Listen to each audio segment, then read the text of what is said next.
नमस्कार, ऐसा देश हो मेरा में आपका स्वागत है। मैं हूं रामवीर श्रेष्ठ। लोक स्वराज्य, दरअसल भारत में लोकतंत्र ये 1947 में आया, लेकिन लोकतंत्र का झुकाव लोक स्वराज्य की ओर जाए, इसके लिए बजरंग मुनि जी ने प्रयास शुरू किए काफ़ी वक्त पहले। इस लोक स्वराज्य की जो ज़मीन तैयार की गई है, ज़मीन कहीं ना कहीं छत्तीसगढ़ के रामानुजगंज अंबिकापुर इस इलाके में तैयार हुई। वहाँ पर आज के समय में करीब 131 या 130 से ज़्यादा ऐसे गांव हैं जहाँ पर लोक स्वराज्य की ओर काम बढ़ रहा है। समाज का रुझान, समाज का झुकाव और समाज अपने अधिकारों को समझ रहा है और उसका नतीजा है ग्राम सभा सशक्तिकरण। बजरंग मुनि जी ने यह तय किया कि ये जो सारा का सारा अभी तक उन्होंने प्रयास किए हैं, इन प्रयासों को आगे बढ़ाया जाए, एक टीम उन्हें आगे बढ़ाती रहे और वो पीछे खड़े हुए उसका ऑब्जर्वेशन करते रहें और जब मार्गदर्शन की ज़रूरत हो तब उसका मार्गदर्शन भी करते रहें। लेकिन इस सारे विषय को लेकर माने इस अपने आप को उससे डिटैचमेंट जिसको कहते हैं, माने वो करते हुए वो एक मार्गदर्शक की भूमिका निभाएं, इसके लिए उन्होंने एक कार्यक्रम का एक बहुत बड़ा उसी ज़मीन पर ये एक आयोजन किया है जो 10 सितंबर से लेकर 23 सितंबर तक रहेगा। ये आयोजन जो है किस तरह से, क्या उनका विचार है, लेकिन हमें भी कुछ उसमें इस तरह की एक कुछ अजीब सी बातें लगी। उन्होंने उसमें राम कथा का भी आयोजन किया, ज्ञान कथा का भी आयोजन किया, वेद कथा का भी उसमें कार्यक्रम रखा है। इन सब के पीछे उनकी मंशा क्या है, उनका मकसद क्या है, आइए आपसे जानते हैं। किस तरह से आपने इस सारे कार्यक्रम को डिजाइन किया है, क्या विचार है इस सब के पीछे? देखिए, जैसे महात्मा गांधी जब थे जी, और गांधी जी की एकाएक हत्या हो गई तो वैक्यूम पैदा हो गया और वैक्यूम पैदा होने के बाद जैसे अनेक तरह की हवाएं, अच्छी बुरी सब हवाएं आती हैं और उनमें जो बुरी हवाएं होती हैं वो स्थापित हो जाती हैं, वैक्यूम पैदा हो गया यानी हाँ बिल्कुल बाहर धकेल देती हैं, ऐसा प्राय होता है। गांधी जी के साथ वही हुआ कि गांधी जी का जो सारा सोच था वहाँ पर घुस गए नेहरू जी, अंबेडकर जी और फलाने जी, ढिकाने जी और ये लोग, इन लोगों ने सब जो किया वो छोड़िए, उस बात से कोई मतलब नहीं है। बिल्कुल जेपी के साथ भी यही हुआ कि वैक्यूम बना और वैक्यूम बनने के बाद जेपी किनारे कर दिए गए और उन लोगों ने उसका फायदा उठा लिया। बिल्कुल मुझे ऐसा महसूस होता है कभी कभी कि कहीं मेरे साथ भी वैसा ही न हो कि हम लोगों ने जो प्रयत्न किए हैं वो प्रयत्न एकाएक, क्योंकि भाई अब मैं कोई 100-200 साल तो जीने वाला नहीं हूँ, बिल्कुल साल भर भी जी सकता हूँ, 10 साल भी जी सकता हूँ, जो भी होगा, लेकिन कोई वैक्यूम ना पैदा हो जाए जिस वैक्यूम को भरने के लिए कहीं किसी भी प्रकार के लोग, अच्छे बुरे लोग आ जाएं। तो इसलिए मैं ये चाहता हूँ कि मैं अपने जीवन काल में रिटायरमेंट लेकर सामाजिक कार्यों से बिल्कुल और लोगों को वो काम जिम्मा दूं। आखिर कभी ना कभी जिम्मा तो देना ही पड़ेगा। इसके लिए यह ज्ञान यज्ञ आयोजित किया गया है और ये 10 तारीख से 10 सितंबर से 23 सितंबर तक एक प्रकार से मेरा पूरा सामाजिक विषयों पर, पारिवारिक, सामाजिक, रिश्तेदारों से, इन सब से एक प्रकार का घोषित रिटायरमेंट ऐसा मैंने माना है। नहीं, ज्ञान कथा तो ठीक है, लेकिन इसमें राम कथा और वेद कथा इन सब का क्या मतलब, क्या इसका? देखिए, ये न ज्ञान कथा है, न वेद कथा है, न राम कथा है जी। यह है ज्ञान यज्ञ, जिनमें इन तीनों कथाओं की आहुति डाली जाएगी। नहीं तो ज्ञान यज्ञ क्या है ये आप समझ लीजिए जी। ज्ञान यज्ञ कब किया जाता है? भगवान कृष्ण ने कहा था उस समय कि जब समाज संकट में आ जाए, और जो समाज जब संकट में आता है तो उस समाज को आगे का मार्गदर्शन करने के लिए ज्ञान यज्ञ का सहारा लेना चाहिए। तो ये ज्ञान यज्ञ है जी जी। इस समय वर्तमान में संपूर्ण समाज एक चौराहे पर खड़ा है जी। गाय की रोटी कुत्ता खा रहा है, कुत्ते को भगाने के बजाय गाय को कहा जा रहा है, हम लोगों को कहा जा रहा है कि और ज्यादा उत्पादन करो और ज्यादा इकट्ठा करो और ज्यादा दूध दीजिए जिससे कि और ज्यादा कुत्ते खाएं। तो कुत्ता सलाह दे रहा है हम लोगों को कि अरे भाई इतना कम कैसे बिताइए, गाय बेचारी भूखे मर रही है जी। रावण अगर सन्यासी के वेश में आ जाए, आप ये देख रहे होंगे कि कई लोग सन्यासी बन करके चुनाव भी लड़ रहे हैं। अरे जब तुमको चुनाव ही लड़ना है तो गृहस्थ वेश में क्यों नहीं लड़ते हो? कहाँ तुमको रोका है? काहे को ये ड्रामा कर रहे हो? सन्यासी का वेश पहन करके चुनाव लड़ना तो मन ना रंगाए, रंगाए जोगी कपड़ा, तो मन ना रंगाए, रंगाए नेता कपड़ा। कोई खादी पहन करके ड्रामा कर रहा है। नहीं, एक बात हम यहाँ जरूर आपसे पूछना चाहेंगे। आप नेताओं पर भी अटैक करते हैं, आप साधुओं पर भी अटैक करते हैं, आप सफ़ेद कपड़े पर भी अटैक करते हैं, आप भगवा कपड़े पर भी अटैक करते हैं। भगवा कपड़े में हमारे सामने कोई आता है, माने हम ये मानकर चलते हैं शायद उसका मन परिवर्तन हुआ होगा, हृदय परिवर्तन हुआ होगा, इसलिए उसने भगवा पहना है। सफ़ेद कपड़े में कोई नेता बन करके आया है, हम कहीं ना कहीं ये मानकर चलते हैं, आम आदमी भी कहीं ना कहीं वो लीडरशिप में से निकलता है। ऐसे में उनके ऊपर एक तरह से अणुबम की तरह अटैक करना ये कितना जायज़ है? नहीं, आप हमको एक बात बताइए कि प्राचीन समय में एक परिपाटी थी जी। कि भगवा वस्त्र पहनना जी ये हमारा स्वैच्छिक अधिकार नहीं था, स्वतंत्रता नहीं थी।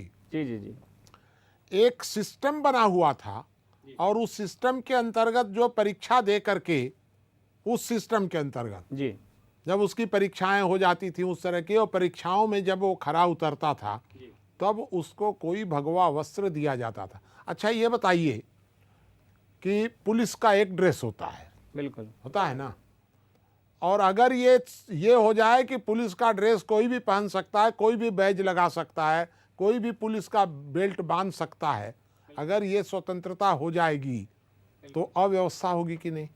बिल्कुल। तो जब तक भगवा वेश किसी व्यवस्था का अंग था तब तक तो कोई दिक्कत नहीं थी।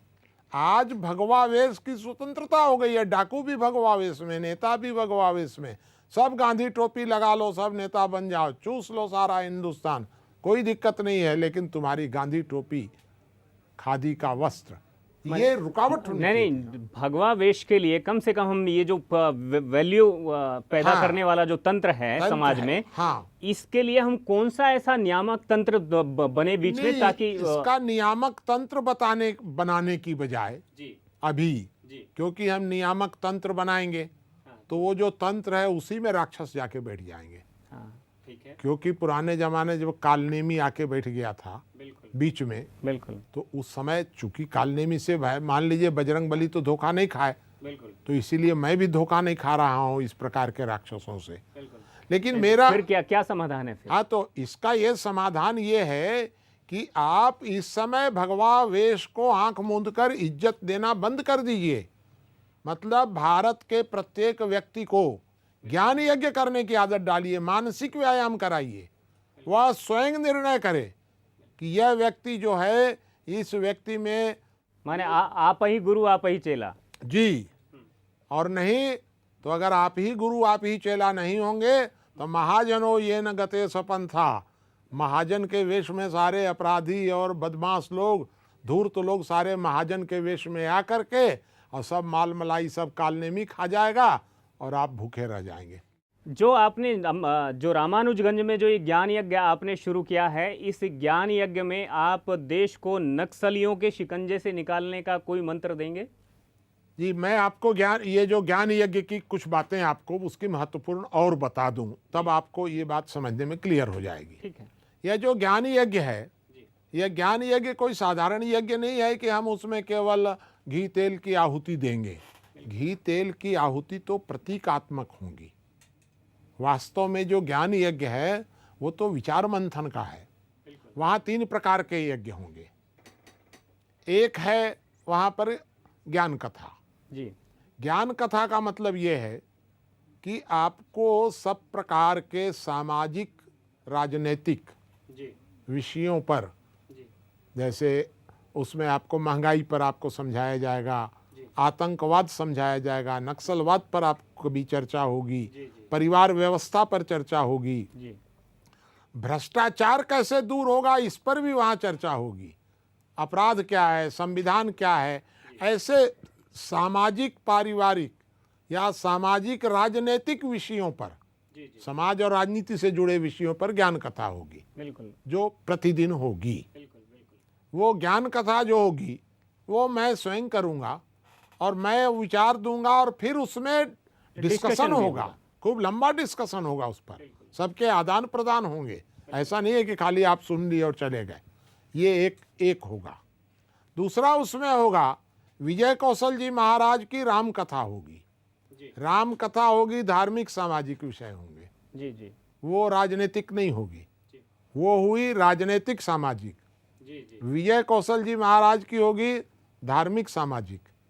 तो विजय कौशल जी की राम कथा होगी प्रतिदिन। फिर उसमें होगी वेद कथा, जो ब्रह्मचारी राज सिंह जी जो आर्य समाज के हैं या आर्य विद्वान हैं, वो वेद कथा कहेंगे।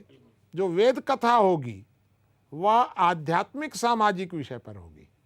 तो इस प्रकार के 3 प्रकार की विचारधाराओं का संगम होगा।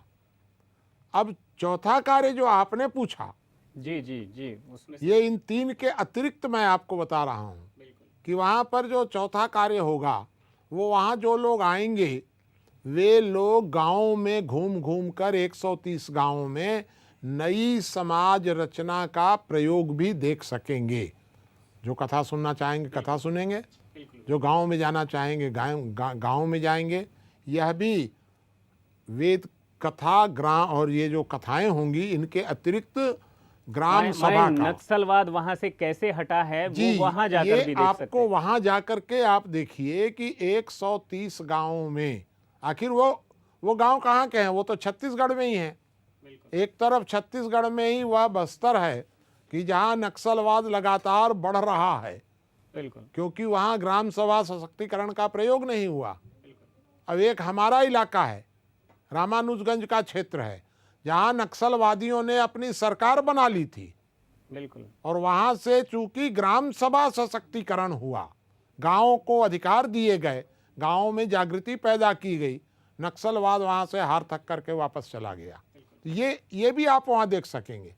वहां आप ये भी देख सकेंगे कि 130 गांवों में भ्रष्टाचार, सारा हिंदुस्तान भ्रष्टाचार भ्रष्टाचार भ्रष्टाचार। आप 130 गांवों में जाकर के देखिए। मैं आपको ये बता रहा हूं ना, 130 गांवों में अगला जो ग्राम पंचायत का चुनाव आएगा, ग्राम सभा का तो चुनाव होता नहीं है, बिल्कुल, ग्राम पंचायत के चुनाव में भ्रष्ट लोग जीत ही नहीं पाएंगे। तो ये भ्रष्ट लोग नहीं जीत पाएंगे, ये ऊपर का दबाव नहीं है, जनता में ग्राम सभाएं इस प्रकार से, उनको इस प्रकार से माने छूट दी जा रही है कि ग्राम सभाएं इस प्रकार सशक्त हो जाएं कि भ्रष्ट लोग न जीत सकें। यह काम भी वहां आप देख सकेंगे। इसके बाद आप वहां एक नई बात और देख पाएंगे जी। वो जो नई बात है वो ये आपको वहां मिलेगा कि हमारे यहाँ जैसे मैं बहुत बचपन से 55 वर्षों तक मैंने स्वतंत्र चिंतन किया। महाजनों ये न गते स्वपंथा नहीं किया, किसी के पीछे नहीं गया। आप ही गुरु आप ही चेला, आप ही गुरु आप ही चेला। तो मैं ही गुरु मैं ही चेला। न तो मैं किसी को गुरु बनाया और न किसी को शिष्य बनाया। मैं गुरु भी नहीं बना, मैं अपने लिए गुरु और अपने लिए चेला। तो मेरा ये मानना है कि अगर मैं अपने जाने के बाद 2-4 अपने चेलों को सारा काम जिम्मा दे दूं, बिल्कुल, तो यह फिर पूरा फेल हो जाएगा, सारा काम नहीं चलेगा। तो मेरा ऐसा सोचना है, अपना भाई जो अपना विचार है कि कुछ 2-4-5 माने 5 बच्चों को गोद लेकर, अगर 5 बच्चों को, ऐसे बच्चों को विकसित किया जाए कि जिनको बचपन से ही किसी प्रकार की चिंता नहीं है, खाने कमाने की चिंता नहीं है, बच्चों की चिंता नहीं है, कुछ चिंता नहीं है। मैं जो 50-55 वर्षों में जिस तरह शोध करके कुछ विषयों पर रिसर्च कर पाया, बिल्कुल, अगर इन बच्चों को यदि उस तरह की सुविधाएं दी जाएं तो ये हमसे ज़्यादा आगे निकल सकते हैं। इन बच्चों को आप चिंतन करने के लिए कहेंगे? नहीं कहूँगा, काहे के लिए, फिर चिंतन ये क्यों करेंगे? नहीं, ये तो इन बच्चों को सारी हम सुविधाएं देंगे क्योंकि ये तो बहुत छोटे बच्चे होंगे। ठीक है, वो प्रेरणा कहाँ से आएगी इनमें? प्रेरणा नहीं आती है। प्रेरणा इन 5 में से आएगी क्यों? हम लोगों को वो भी सोचेंगे इस बात को जी। प्रेरणा का मतलब तो ये है कि जब वो छोटे बच्चे हैं, उनको अब ये 5 बच्चों को ये पता ही नहीं है कि हिंदू हैं कि मुसलमान हैं कि ईसाई हैं कि आर्य समाजी हैं कि क्या हैं। स्वतंत्रता पूर्वक वे वहाँ पढ़ेंगे, स्वतंत्रता पूर्वक अपना भी विकास करेंगे। नहीं, और उनका स्वतंत्र- उनका हाँ। कुछ ना कुछ नाम रहेगा, उससे पहचान हो जाएगी। नाम से आप राम, गुलाम, डेविड ऐसा तो नाम रखेंगे नहीं हाँ, आप? तो हम उनका नाम रख देंगे 13, 14, 15, तो क्या पहचान हो जाए? कैसे आप बताइएगा कि 13 हिंदू आइडिया हैं? नंबर की तरह नाम दे हाँ, देंगे। दे देंगे 13, 14, 15, 16, 17, जो कोई बुलाएगा 13 13 कहेगा तो 13 नंबर बच्चा हो गया। और यही नाम पूरा समाज में प्रचलित हो जाएगा हमेशा। तो अब उनका हो गया 13। यहाँ है ना, जैसे नोएडा में हम लोग जाते हैं 12-22, अरे 12-22 क्या है? तो 12-22 है। अब उसका क्या है तो कुछ पता ही नहीं है, तो 12-22 है। वैसे इनका नाम 13, 14, 15, 16 हो जाएगा। तो इसलिए नाम देने की क्या जरूरत है, क्योंकि उनको खुद ही पता नहीं है किसके बेटे हैं, क्यों, कौन उनकी माँ है। इस तरह का हम लोग सोच रहे हैं। मुझे ऐसा पूरा विश्वास है कि यदि 5 बच्चों को इस प्रकार का सारी सुविधाएं दी गई और उनको चिंतन धारा की ओर प्रवृत्त किया गया, वो कौन होगा प्रवृत्त करने वाला? वो परिवेश कैसे बनेगा? ये सारी जो टीम हम लोग बना रहे हैं ना, ये लोग उनको सुविधाएं देंगे और धीरे धीरे अप्रत्यक्ष रूप से उधर प्रेरित करेंगे। स्वतंत्र, वो मेरे विचारों की ओर प्रेरित नहीं करेंगे, बिल्कुल। स्वतंत्रता पूर्वक चिंतन की ओर प्रेरित करेंगे। और मुझे पूरा विश्वास है कि इन 5 में से 1-2 बजरंग मुनि निकल जाएंगे, अपने आप निकल जाएंगे, इतना मुझे ऐसा लगता है। और नहीं निकलेंगे तो नुकसान क्या होगा भाई? नुकसान तो कुछ होगा नहीं। तो इसलिए हम लोग इस कार्य को भी रामानुजगंज में साथ में इस कार्य को भी करेंगे। एक वहाँ ऐसा एक कार्यालय बनेगा, एक भवन बनेगा जहाँ वो बच्चे भी रहेंगे, जहाँ धर्मशाला भी रहेंगी, एक ट्रस्ट भी बनेगा। इस प्रकार से हम लोग वहाँ पर ये पूरा कार्य कर रहे हैं। साथ में व्यवस्था परिवर्तन को लेकर क्या वहां पर कोई रणनीति की बात आप करने जा रहे हैं? जी, वो बात तो मैं नहीं बता पाया था अभी तक, लेकिन अब मैं आपको ये भी बता दूं कि इसके साथ साथ हम लोग वहाँ पर कई प्रकार की और भी बातें करेंगे। बिल्कुल। जैसे उसमें हम लोग ये सोच रहे हैं कि भाई एक अन्ना हजारे जी का आंदोलन, अन्ना जी के लोग भी वहाँ रहेंगे, बिल्कुल। मनीष सिसोदिया जी वगैरह इस कार्यक्रम में जाएंगे। बिल्कुल। हम लोग सब लोग इस प्रकार के भिन्न भिन्न समूहों के लोग, व्यवस्था परिवर्तन से जुड़े अलग अलग समूहों के लोग एक साथ बैठ करके बिल्कुल। और वहाँ यह विचार करेंगे। 19 तारीख को हम लोग विचार करेंगे खास करके कि आगे की रणनीति क्या होनी चाहिए। हार नहीं मानने हैं हम लोग, क्योंकि हम लोग कहीं हारे नहीं हैं। पूरे देश में यदि इतना बड़ा आंदोलन खड़ा हुआ है अन्ना जी का, तो ये हम लोगों की हार नहीं है। मान लीजिए कि ये सरकार मजबूत पड़ गई, वो एक अलग बात है, और फिर आगे लेकिन रामदेव पर तो मजबूत नहीं पड़ी है। वो अलग बात है। तो वो चूंकि मैं आपको ये बताऊं कि वहाँ पर हम लोग 22 तारीख को बैठ करके आगे की रणनीति क्या होनी चाहिए व्यवस्था परिवर्तन के लिए, इस पर भी विचार करेंगे। यह जो पूरा जो ज्ञान यज्ञ है, यह बहुउद्देशीय यज्ञ है। इसमें सब प्रकार के कार्यक्रमों को एक साथ समेटा गया है, और इसलिए हम वहाँ नई एक जैसे सामाजिक संरचना पर चर्चा होगी या संवैधानिक माने उस पर चर्चा होगी, उसी तरह व्यवस्था परिवर्तन के लिए वर्तमान समय में जो वर्तमान संसद जो दादागिरी कर रही है, अब क्या चर्चा होगी? अब तो एक्सपेरिमेंट भी कर चुकी टीम अन्ना और रामदेव भी, और बाकी आपने भी लंबे टाइम तक कोशिशें की हैं। तो हम लोग तो पूरा सफल रहे हैं। पूरा देश में एक लहर पैदा करने में हम लोग सफल रहे। अब ये अलग बात है कि भाई सरकार जो है या जो नेता लोग हैं वो जनता से भारी पड़ गए।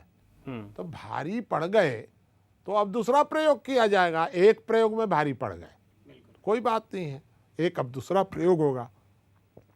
अगर ये दूसरे में भी वो लोग, भाई इसको बोलते हैं हम लोग थेथर, बिल्कुल, कि थेथर को समझाया नहीं जा सकता है, तो ये अगर नहीं है समझने को तैयार होंगे तो तीसरा प्रयोग होगा। अगर तीसरे में भी नहीं तैयार होंगे तो चौथा प्रयोग होगा। लीबिया ने हम लोगों को एक मार्ग दिखाया है कि अगर कोई मार्ग से न तैयार हो। फिलहाल क्या अन्ना हजारे के अलावा आप भी कोई पॉलिटिकल पार्टी जैसी बात सोचते हैं? आपका जो जी, ग्रुप है। नहीं, मेरा ये मानना है कि बिना राजनीति में, क्योंकि मार्ग अपने पास क्या है, दो ही हैं। बिल्कुल। मैंने बहुत पहले लिखा है ये बात कि मार्ग दो हैं, या तो संसद में जा करके और आप संविधान में संशोधन स्वयं करें, संविधान में संशोधन। मैं ये नहीं कह रहा हूँ कि सरकार चलाना है, वो मेरा पूरा लिखा हुआ है, आप वो ज्ञान तत्व 235-36 अंक में आप पढ़ भी सकते हैं पूरा। तो एक तो मैंने ये लिखा है कि एक तो मार्ग है कि वर्तमान जो हमारी जो पार्लियामेंट है, इस पार्लियामेंट्री तरीके से ही, संवैधानिक तरीके से ही संसद में जाकर इस संविधान को संशोधित कर दिया जाए, एक तरीका है जी। और दूसरा तरीका है कि इतना प्रबल जनमत खड़ा हो जाए कि वर्तमान राजनीतिक दल डर जाएं और डर करके संशोधन करने को तैयार हो जाएं। जैसा ये दो कि मार्ग हुआ, हैं। जैसा कि हो नहीं सका। जैसा कि अन्ना जी ने प्रयास किया और हो नहीं सका। बिल्कुल।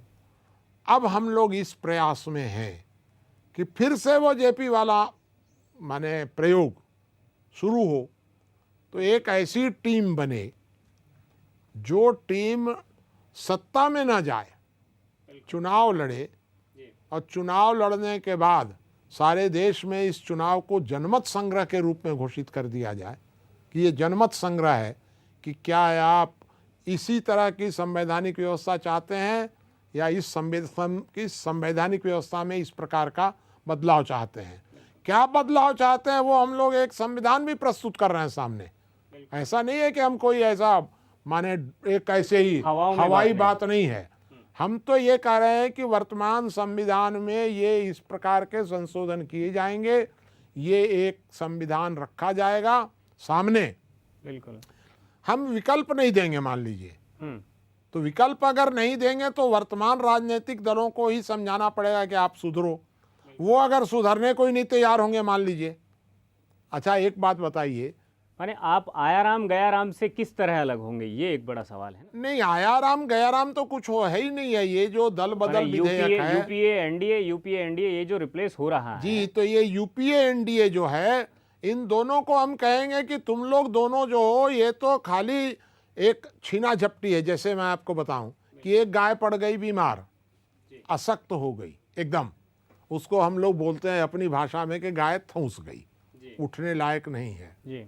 तो चील कौवे अलग अलग आकर के लड़ने लगे कि मैं खाऊंगा, इस गाय को तुम हटो। तो ये आपस में लहू लुहान होने लग गए। इनका उद्देश्य गाय को राहत देना नहीं था, इनका उद्देश्य तो था कि इस गाय को नोच के कौन खाएगा। तो ये जो ये लड़ रहे हैं ना, बीजेपी, कांग्रेस, कम्युनिस्ट, फलाने ठिकाने, ये हिंदुस्तान का सारा माल मलाई कौन गद्दी पर बैठ करके खाएगा, कौन मालिक बनेगा, ये लड़ाई है। तो ये चील कौओं की लड़ाई है। तो हम लोग कह रहे हैं कि ये चील कौए तुम लोग भागो, व्यवस्था परिवर्तित होगी, ये गाय उठ करके खड़ी हो जाएगी। ये गाय इस तरह लावारिस गाय नहीं है, ये ठूस गई है, तुम लोगों के कारण ठूस गई है, तुम लोग इसको नोच नोच करके बर्बाद किए हो। ये है व्यवस्था परिवर्तन। सत्ता परिवर्तन के लिए हम लोग नहीं मांग कर रहे हैं। मैं नहीं जाऊंगा, एक बात ये बताऊं कि मैं तो वानप्रस्थी हूं, मेरा कोई राजनीति से कोई संबंध नहीं है। लेकिन यदि कोई अपने साथियों में से कोई लोग ऐसा सोचते हैं या अन्ना हजारे की टीम भी ऐसा सोचती है कि हम लोग इस प्रकार से व्यवस्था परिवर्तित करेंगे, हमको सत्ता नहीं चाहिए, तो यदि वो सोचते हैं या कोई दूसरा सोचता है